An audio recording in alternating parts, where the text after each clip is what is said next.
சீர்காழி அருகே பூம்புகாரில் பெய்த கனமழை காரணமாக 100க்கும் மேற்பட்ட குடியிருப்புகளை தண்ணீர் சூழ்ந்திருக்கிறது. இது தொடர்பான கூடுதல் விவரங்களோடு இணைகிறார் செய்தியாளர் பிரசன்னா. விவரங்கள்.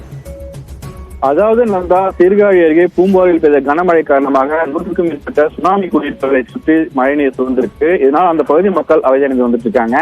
தமிழகத்தில் 3ஆம் சுற்று வடகிழக்கு பருவமழை தொடங்கி பெய்து வரும் சூழ்நிலையில வங்கக்கடலில் உருவான காற்றழுத்த தாழ்வு பகுதி காரணமாக மயிலாடுதுறை, நாகை, திருவாரூர், காரைக்கால் மாவட்டங்களுக்கு இன்று நாளையும் ரெட் அலர்ட் கொடுக்கப்பட்டிருக்குது. இந்நிலையில நேற்று இரவு 8 மணிக்கு மிதமான மழை சீர்காழி சுற்றுவட்டார பகுதியில் தொடங்கியது. தொடர்ந்து 1 மணி நேரம் பெய்த மழை, அதைத் தொடர்ந்து விடியற்காலை மழை நின்றிருந்தது. இன்று விடியற்காலையிலிருந்து சீர்காழி சுற்றுவட்டார பகுதியில் மழை பரவலாக சீர்காழி அருகே உள்ள பூம்புகார் விடியற்காலையிலிருந்து கனமழை பெய்து வருவதால் பூம்புகார் சுற்றுலா சுனாமி குடியிருப்புகள் தெற்கு தெரு, வடக்கு தெரு உள்ளிட்ட பகுதிகள் 100க்கும் மேற்பட்ட குடியிருப்புகளை சுற்றி தண்ணீர் சூழ்ந்திருக்குது. சாலைகள்ல தண்ணீர் தேங்கி இருக்குது. இதனால் அந்த பகுதி மக்கள் தங்களுக்கு தேவையான அத்தியாவசிய பொருட்களை வாங்க வெளியே செல்ல முடியாமல் தவிர்த்து வந்துட்டு இருக்காங்க.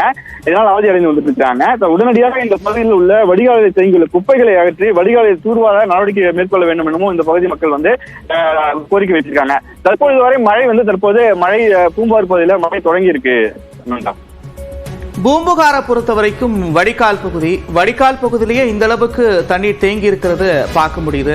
உடனடியாக இந்த நிலவரத்தை சரி செய்ய என்ன மாதிரியான நடவடிக்கைகள் எடுக்கப்பட்டிருக்கு பிரசன்னா? அதாவது இது தொடர்பாக மாவட்ட நிர்வாகத்திடம் அந்த பகுதி மக்கள் தெரிவித்திருக்கிறாங்க. அந்த மாவட்ட நிர்வாகத்தில் தெரிவித்ததன் அடிப்படையில் தற்போது ஊராட்சி நிர்வாகத்தின் சார்பாக தற்போது அந்த வடிகால் தேங்கியுள்ள நீர்களை வடிவதற்கு நடவடிக்கை மேற்கொண்டு வந்துட்டு இருக்காங்க. நன்றா.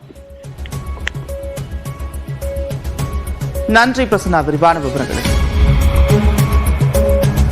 கடலூர் மாவட்டத்தில் கடலூர், நெல்லிக்குப்பம், பண்ருட்டி உள்ளிட்ட பல பகுதிகளில் கனமழை பெய்து வருகிறது. இது தொடர்பான கூடுதல் விவரங்களோடு செய்தியாளர் பிரேம் இணைக்கிறார். பிரேம், மாவட்டத்தில் என்ன நிலவரம், விவரங்கள்?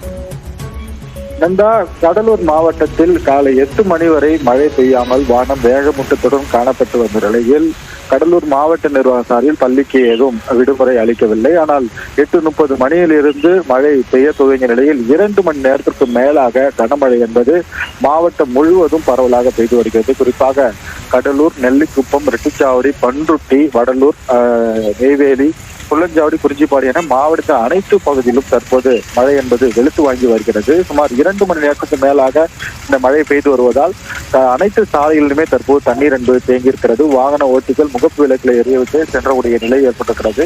காலையில் இருந்து மழை இடைவிடாமல் பெய்து வருவதால் பல்வேறு பகுதியிலிருந்து கடலூர் நகர பகுதிக்கு பள்ளிக்கு வந்த மாணவ மாணவிகள் மழையில் நனைந்தபடியே செல்லக்கூடிய அவலநிலையும் ஏற்பட்டது. இதே போல் அவர்கள் சாலையோடு இருக்கக்கூடிய கடைகளில் தஞ்சம் புகுந்திருக்கிறார்கள். இன்றளவும் 10:30 மணி அளவு கூட தற்போது வரை கூட இன்னும் பள்ளிக்கு செல்ல முடியாமல் அங்கங்கே தவித்துக் கொண்டிருக்கிறார்கள். இந்த நிலைதான் நீடித்திருக்கிறது.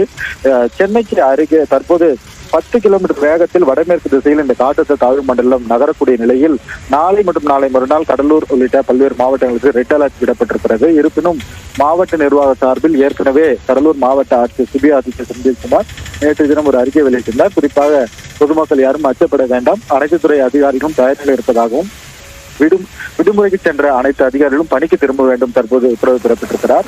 மேலும் மாவட்ட ஆட்சியர் அலுவலகத்தில் கட்டுப்பாட்டு அறை என்பது ஒதுக்கீடு செய்யப்பட்டிருக்கிறது. 1077 என்ற இலவச எண்ணும் மற்றும் வாட்ஸ்அப் எண்ணும் தற்போது பொதுமக்களுக்கு புகாருக்காக கொடுக்கப்பட்டிருக்கிறது. பொதுமக்கள் இந்த மழையை கண்டு அச்சப்பட தேவையில்லை. எந்தவித பாதிப்பு இருந்தாலும் உடனடியாக புகார் தெரிவித்தால் நடவடிக்கை எடுக்கப்படும் என்று தற்போது மாவட்ட ஆட்சியர் தெரிவித்திருக்கிறார். நன்றி பிரேம், விரிவான விவரங்கள். சிவகங்கை மாவட்டம் மானாமதுரை